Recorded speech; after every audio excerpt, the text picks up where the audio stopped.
I'm Kimberly Freeman. My birthday is January 2nd, 1968, and I was born in Los Angeles. Very good, thank you. So 1968, you were born in Los Angeles. I think it would be helpful if you could speak a little bit about what was, first of all, what was your Black community like growing up? And then eventually to talk about school and what that experience was like.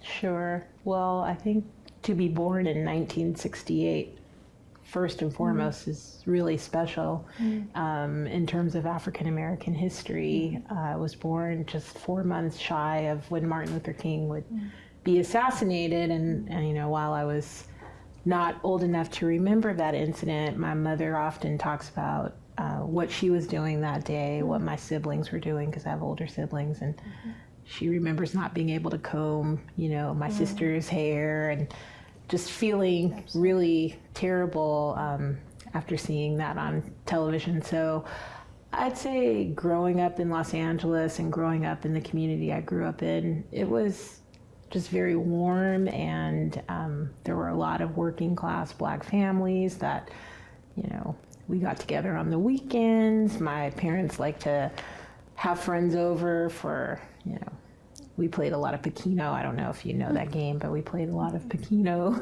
in the early 70s, and some neighbors would barbecue, but everyone on the street looked after everyone.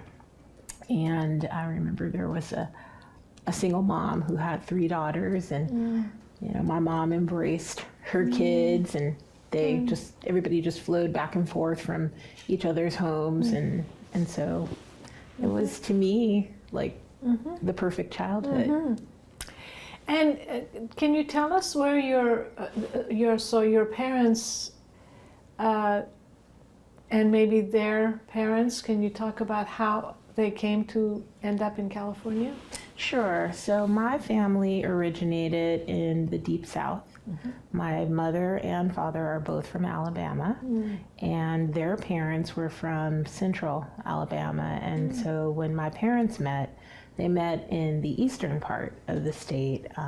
They grew up in the same town. They went to the same schools. My father was a little older than my mother, but they knew each other. The families knew each other. In Alabama. In Alabama. And so they met and, started dating and fell in love. And then they had marriage and kids, and decided that they wanted to come to California. My dad looked for work here. Which was when?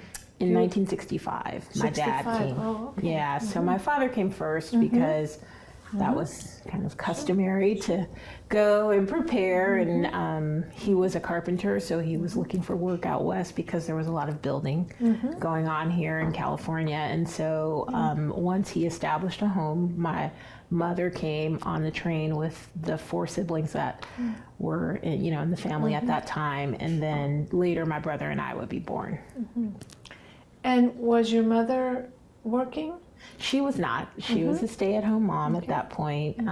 So I think that was also pretty standard. So my father was the breadwinner, and I think if he had it, if he had his druthers, she would have not started working. But as I grew up, and when I entered kindergarten, then my mother thought, it's time for me to go and get my own job. And she actually went back to school and got her associate degree and started working. In what? She got her associate degree in early childhood development. Very nice. So she worked. And did she work?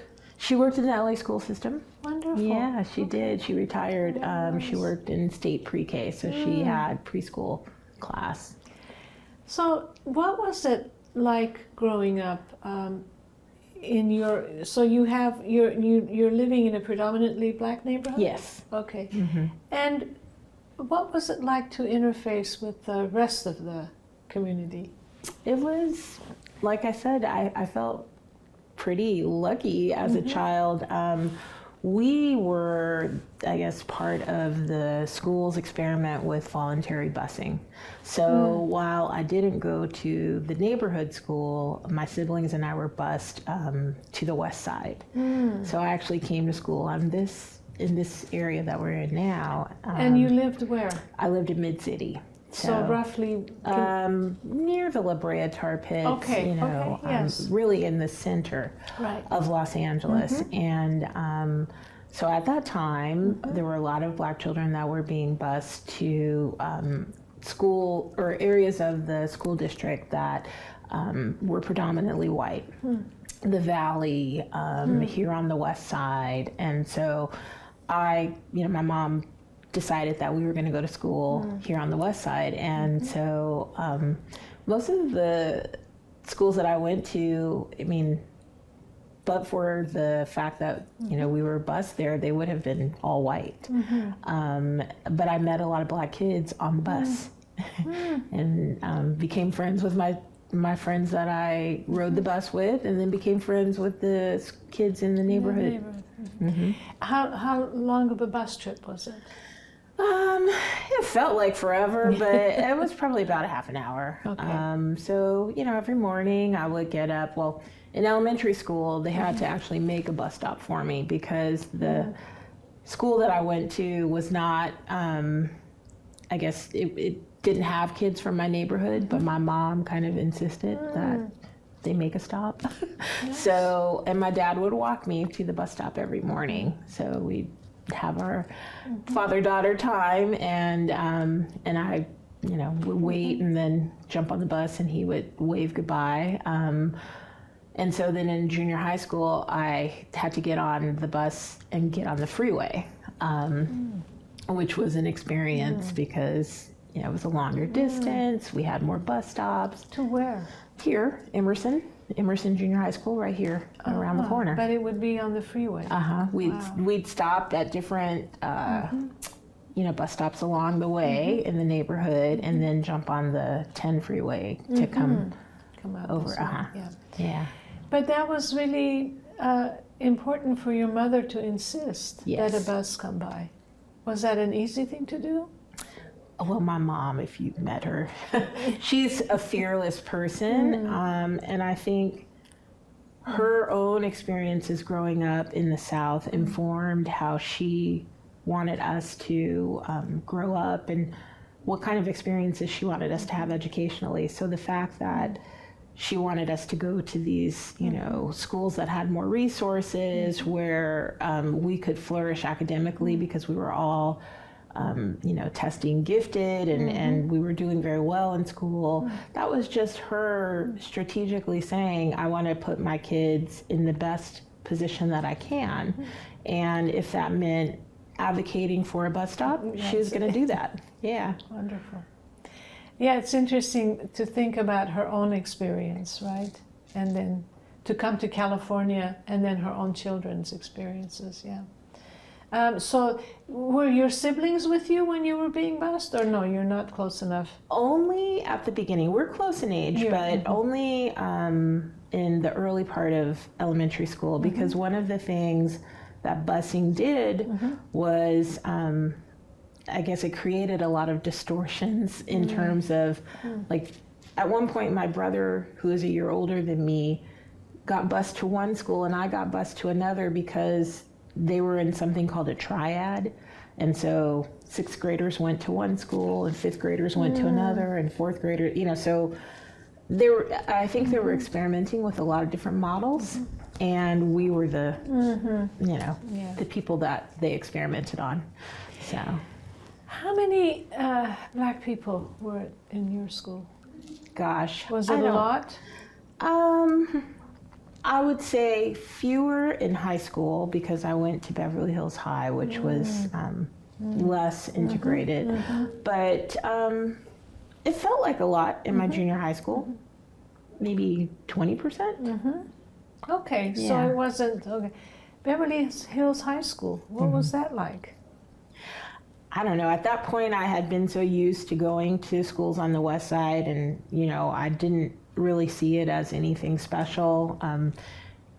gets more raised eyebrows from people, when I tell them I went there. But it was an excellent school academically, socially, maybe not so great. Although I found a community there. I have friends to this day that I went to high school with. But can you explain say a little bit about socially not so great? Not so good socially was really that, there was a class distinction as much as there was a race. Okay. And I felt class more than race. I mean, it never really registered to me, that I was different from a racial standpoint when I was in these school environments, because I was competitive academically. And so, I think kids looked up to me, or, I felt very much like I could hold my own. It was more so the class distinctions. Yeah. And were there, beyond school, were there other incidences or experiences that would make you feel that there was some, like racism, expressions of racism? Not at that time in LA. What I think really started to change the dynamic was, there was always kind of an element of gangs in schools and some level of violence, but in the mid to late 80s, things really got very difficult with the drug, trade, and you started to see more African American boys being, like driving while black, and you started to hear more things about maybe a kid that you knew in elementary school who, in high school started selling drugs or being a part of the drug world. And so that was really I think the turning point, and LAPD and how it interacted with the community. That all changed. But as a young person, as a child, I didn't really feel any of that. But you saw the influence that when the drugs came, the changes. Can you, for someone who doesn't know that scene, can you explain that? Yeah, well, I can't say that I know it either, but I mean, I just think that as people became more desperate, as the relationship between the police and the community became more fractured, you could feel that. What caused that friction? Was it all of a sudden? I think it was always there. Okay. I think it was there since the 1965 riots. Yeah. And even before. I mean, the police department did not have the best reputation in the community. But, when you started to see more dollars and more resources being spent on it almost looked like paramilitary equipment. The battering ram kind of came into, existence during that time, and you started to see that when you watch the local news. You started to see more of that kind of coverage, and that felt, different. It started to make you feel unsafe, or feel like, things were definitely getting more violent in LA.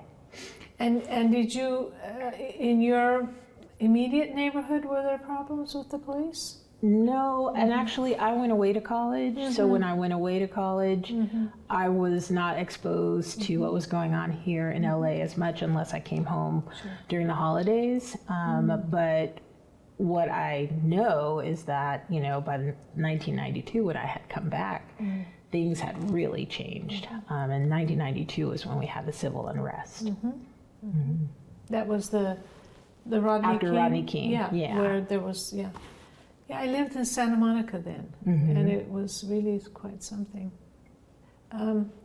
So where did you go to school, after high school? Where did you? So when I graduated from Beverly, I went to Berkeley for undergrad. And what did you study? Engineering. Which aspect? I studied industrial engineering and operations research. Okay.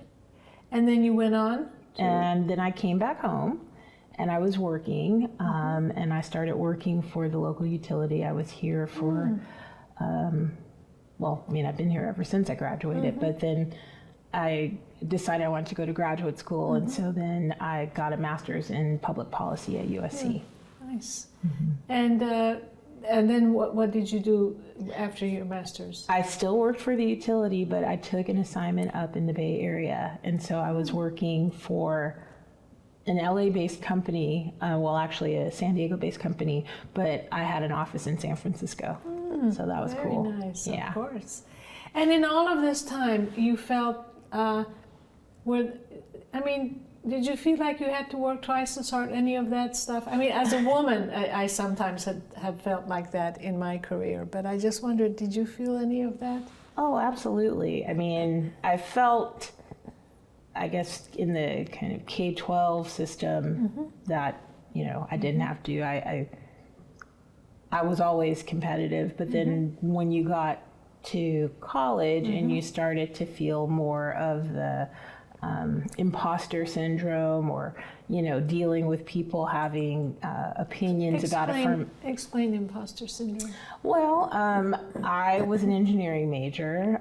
There were maybe 2 women in the discipline I was in, and then I had, you know, friends who were in other disciplines, but collectively there weren't a whole lot of black girls majoring in engineering at Berkeley. And people would say things about, you know, non-black classmates would say things about you taking a space from them, or, you know, you not deserving to be there. So I've kind of had to hear that chatter all my life. Like, you got something because it was taken, you know, taken away from someone else more deserving. That was kind of the theme, but I never let it deter me. I just understood that that's how people perceived me, or perceived people like me. And it was like that throughout your college years, right? It was like that throughout my college years. Yeah. It was like that in a couple of jobs I had at the energy company that I worked for. I mean, I definitely remember someone calling me a token. Yeah. I mean, she didn't say it to my face. No. But she told another colleague of ours that I only got the job because I was a black woman. So where do you think this competitive drive came from? Well, I feel like my parents instilled a lot of it in us, you know, to really, if you want something, to go for it, to pursue your dreams. You're just as worthy as anyone else. You deserve to, you know, have a life that is reflective of your hard work. So I watched my parents and how hard they worked. And I knew that one of my goals was to make them proud and to do things that honored, you know, how hard they had worked on my behalf.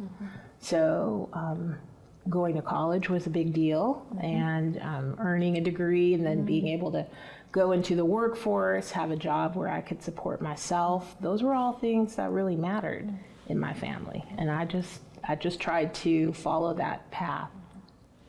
And was there talk, I mean, you have, how many siblings you have? There are 6 of us. 6 of Well, there were 6 of us. Okay. I lost a brother. Okay. I'm sorry about that. So your parents must have, in many ways, prepared you for the world that's out there. Am I right? Yeah, I think my dad was more pragmatic. My mom is very idealistic, or she was very idealistic when we were children, but my dad let us know that, you know, racism was real, that not only did it exist in places like Alabama, but it also existed in California, and that we should be prepared for that. So he gave me a certain mental toughness as a daughter that I think I carry to this day. And my mom was very keen on education. Like I said, she just, she put so much effort into our education early on that she laid such a strong foundation. I don't even think she realized that she was doing that. You know, it was just effortless. She had 6 children, so she had 6 opportunities to test, you know, it's like she was a scientist in a laboratory, so she had opportunities to test out different theories, and because she was interested in early childhood development and just really believed in the importance of a family structure, I mean, she poured a lot into us, a lot. Amazing. Yeah. And how did your dad toughen you? Well, he made me feel like just because I was a girl, it didn't mean that I couldn't do things that boys did. So my dad was a carpenter. He liked to, you know, teach us life skills and things that we could do around the house. He allowed us to watch him. He had a workshop in the backyard. So I think he just appreciated that his daughters could do certain things that, you know, women at that time were probably discouraged So from. he was a feminist. He was. Yeah. He was. He was absolutely Sounds like a feminist. Yeah. So, How so wonderful. I went to, when I was in junior high school, I was in a drafting class, and he loved it, you know? So he nurtured those things in me. Did you ever travel back to the South I did, all the time.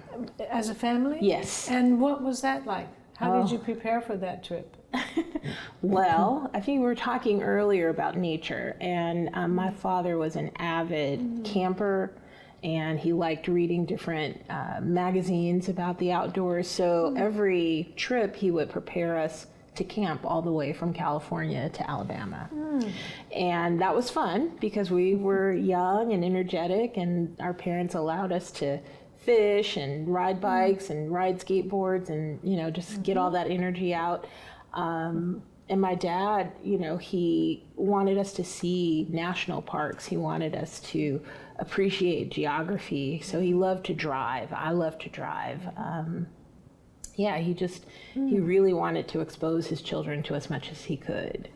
And what was it like for you to go visit the South? You went to Alabama, right? Absolutely. So what was that like?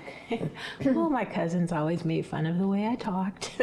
They'd say things like, "You talk funny," and so.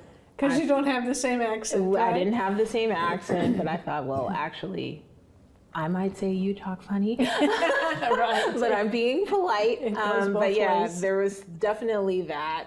Yeah. But you know, my father's family would come from different parts of the East Coast, because at that point siblings had dispersed all over the country, and so we'd have these big family reunions, and there'd be, you know, cooking and card playing and storytelling and just, you know, really just coming together as a larger family unit. I didn't appreciate that probably to the extent that I do now. I was just a kid. you That was know. natural. Right. Everybody that had a relative down south went, you know, down south to visit. But parts of your family then went to other northern. Yes. Like where? Well, Midwestern Chicago, but then DC. Okay. So my father had siblings that moved out of state, and then my mom later, because my mom was the oldest of her siblings, later her siblings would move out too. Any other stories about Alabama trips? You know, I will say right before the pandemic, I had the opportunity to go to Selma, and that was wonderful, Selma and Montgomery. I'm a big student of the civil rights movement. I think because my parents grew up in the South and because they moved to Los Angeles in the 60s, there was a, you know, kind of a sub-story or subtext that was always present around the civil rights movement and the struggle of African Americans in the South. And so I've always been curious about that time period and wanting to know more about what life was like during the civil rights movement. So it was really thrilling to be able to go and to walk across the Edmund Pettus Bridge and to go to Dexter Avenue Baptist Church and see some of those iconic landmarks, you know, that are a part of our American history. So it was great. That was, I think it sounds like, you know, because of the time period you were born in. I mean, you said 1968, right? And I mean, that's really the whole decade of the Right. civil rights movement. When you were in Alabama, I'm assuming your parents would eventually introduce you to these places? Yes. Yeah. So, as I said, my father had a love of nature and travel, and so he made sure as we drove along, he incorporated that into, so it was like a mobile history lesson. And once we arrived in Alabama, we would stay with relatives, and because our family was so big, we often split up, and you know, a couple of us would stay with an aunt, and you know, a couple of us would stay with my grandmother. And I think it gave us a chance to be with our peers, because one of my aunts had boys, and so my brothers would stay with their boy cousins. But it was rich. It was a rich experience, and I hadn't quite, like I said, fully processed what it meant to go to Alabama, knowing its history now. As a child, it was just where my family was from. Interesting. It was only later that I learned. And what were some of your reflections when you went recently to visit? And yes. You said later on you went. And what was that like for you? Well, now when I go, I think about what it must have been like to grow up in the 40s and 50s, and you know, even my grandmother growing up even earlier than that, and my grandmother is still living, and the things that they experienced, what they must have witnessed, the opportunities that they were denied. You know, it's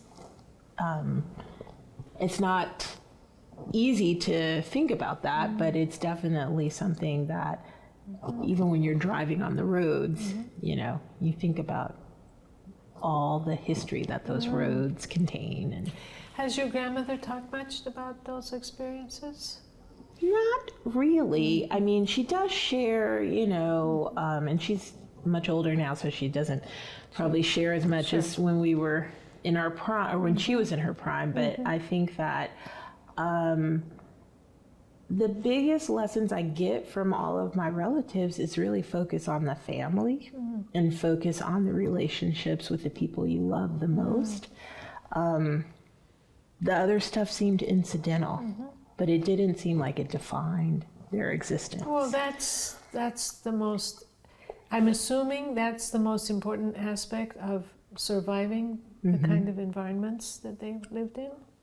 Absolutely. I mean, it's kind of like, you know, and I don't read a whole lot of Toni Morrison, but when I read Toni Morrison, it's this, I love when, you know, authors can just capture the essence of what it's like, what it's like just living as, you know, a Black person, but maybe not hyper focusing on, you know, some of the things that we see on television or that we read about in history books. And what I mean by that is I think you start to, you know, realize we all wake up and, you know, have the same experiences. We want for our children, you know, I spend so much time talking about my parents because they wanted the same thing that anyone wants for their kids. To have a great education, to live in a safe neighborhood, to have a home that they grow up in, or that they grew up in. And so I feel like sometimes those stories don't make it to the, you know, mainstream. And that is really how I grew up. Very nice. And how would you describe, so in Los Angeles, of course, the African American community goes back quite a ways, and it's located in certain parts of the city, predominantly. I mean, I know that's changed over time. But from what you described, it's a very supportive community. It's like, like you said, the family down the street, if someone needed help, there was always people who would be aware and would do something. Is that correct? My mother, she had a network of other mothers who had kids that we either went to school with or we were in some kind of after-school activity with, or they were just neighborhood kids. And all those women shared resources, you know, whether it was letting you know about a free concert in the park or a summer camp, or signing someone up for cheerleading or Pop Warner football. I mean, they just shared a lot of information amongst each other, and then they also shared in the responsibility of taking kids to the museum or taking kids to the beach. We leaned on each other, and I again think that that's kind of what authors like Toni Morrison and others are trying to lift up, that we had this kind of support in our communities, and we cared about each other. That's how I grew up. Yeah, and I think that sense of community, I think, is so important. And like you said, it's changing. Mm-hmm. Yeah. Now, can you explain that? Why is it changing? I think there's been a erosion of trust, and I mean, I can say I don't really have that relationship with my neighbors. I happen to not be a parent, but it just seems now like people really keep to themselves. You don't see people interacting as much outside. Everyone just drives in and closes their doors and maybe speaks, when they're getting their mail or walking their dog, but there's not the same, like we interacted more as a community, and I don't see that right now. And you're now talking about the Black community? I'm just talking about my neighborhood in general, but even within the Black community, I mean, it's been hard to see how COVID has changed relationships too, but I mean, I don't see the same level of cohesion. So it's really everywhere. Everywhere. This is happening, okay. So you experienced busing, which is a very unique experience to have had, and I know that you said that generally it was okay, and you had the training from your parents that prepared you for all that. I was wondering, given your experiences, what would you tell the younger generation of Blacks today? I mean, this is kind of the advice I give to my nieces and nephews and younger relatives. I don't think that it serves anyone to not have a more curious kind of stance in the world, where you want to interact outside of your own group. I think that it's important to have those inner group dialogue, have that inner group kind of dynamic. And I'm very keen on travel. So I feel like getting outside of your comfort zone by traveling, by going, the most vulnerable time that I have, or I feel the most vulnerable, is when I have to use my passport. And when I'm crossing through to another country and I'm subject to another country's laws and customs, and you start to really see how different life or at times you see how different life can be outside the United States. And I feel like that's what they need to have to be successful in the world today. So I'm the sister or the sibling that encourages getting out there, and having friends of all walks of life. Let's go back to the passport and travel to other countries. What do you mean? Well, whenever I get a stamp and I go through customs, it's like I realize, okay, now I have to play by a different set of rules. I'm going to obviously stick out in many of these settings, and so I want to try not to draw attention to myself or be put in situations where I may have to interact with the authorities. And so I try to respect where I am and understand that I can't just impute my Americanness on other people. So it's another set of rules for you. Right. So I just feel like I have to change. I can't be who I am here at home. And that doesn't bother me. And then I don't feel like it's a takeaway. I feel like it's a sign of respect. And so I think by traveling to other places in the world and seeing that everything is not like how it is, even though LA is so diverse and you can experience so many different cultures, but it really is important to have that experience where you're no longer, your feet are no longer on American soil, so that you can appreciate it when you come back. And I'm going to ask another question, and it has to do with racism in America. In your opinion and from your experience, where are we right now? In my opinion, we have really taken a few steps back, giant steps. I think that it's disturbing, the trend, the trajectory that we're on in terms of, you know, what can't be spoken about in school curriculum,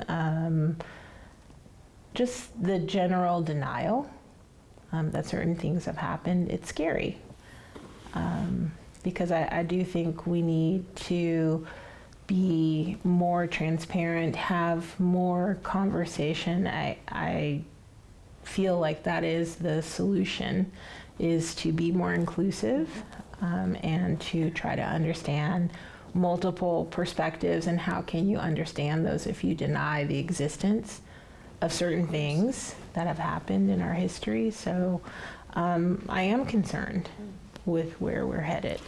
Giant steps backwards. And Well, yes. When you look at just, you know, I focus on kind of the changes in curriculum and books being banned and things, that to me that feels very, you know, if you're not concerned, I'm concerned that you're not concerned, because that doesn't feel right. You And know? of course maybe the political. Yeah, I mean, that definitely has created a lot of distortions, or, you know, dislocated. But I'm hopeful. I'm hopeful because I believe that the principles that our country, you know, espouses are the ones that are right and just, and hopefully they will hold even through all this turmoil. And you would tell the young people to what during this time? The blacks in particular. Keep that curious stance, to, you know, get that list of banned books, maybe read a few of them, and try to understand why there's such a fervor around banning them. You know, like what is behind that movement. And I don't know, I'm a big proponent of education, if that hasn't come through already, to stay present in the education system, whether it's K-12, higher ed, or beyond, because we need that diversity, we need that representation. And so that really is a critical component of moving society forward, is keeping people in the education systems. Anything else you'd like to say? I mean, and then family, just, you know, really appreciate it. And not everyone has that. I realize that. And that is part of our challenge, is to really define what family means for some and be respectful of that, or to put additional supports in place so that those who are not blessed to have the kind of family experience that I have, that they can benefit in some way from a family structure. Those of us who have the time and the capacity to give back in the community have to give back. And it has to be authentic. It can't just be kind of showing up at Thanksgiving and serving a meal. You know, people need to eat every day. And there's a lot of that I sense among the blacks, giving back. Absolutely. African Americans are very philanthropic, you know, supportive of their families. It's been church giving through churches. Yeah, it's definitely something that everyone is, or it's been my experience. I don't want to stop you if there are other things. That you'd No, like to that's, say. I'm just familiar with a Yeah. lot of that. Okay. Yeah, very good. Anything else? No. If you have any other questions for me. I actually know your experiences were the most important. And are your siblings all doing well? Everybody's doing great. Yeah, I have 3 sisters and a brother, and we're at the point now where now the grandchildren are graduating from college. So Wonderful. yeah, So education is continuing. education is Excellent. continuing, and I mean it's one of the things I preach. I'm very Yes. much a proponent of education. Wonderful. Thank you so much. Thank you. Appreciate it. Wonderful to you brought a different perspective because you're younger. You're the youngest. And I'm in my 50s.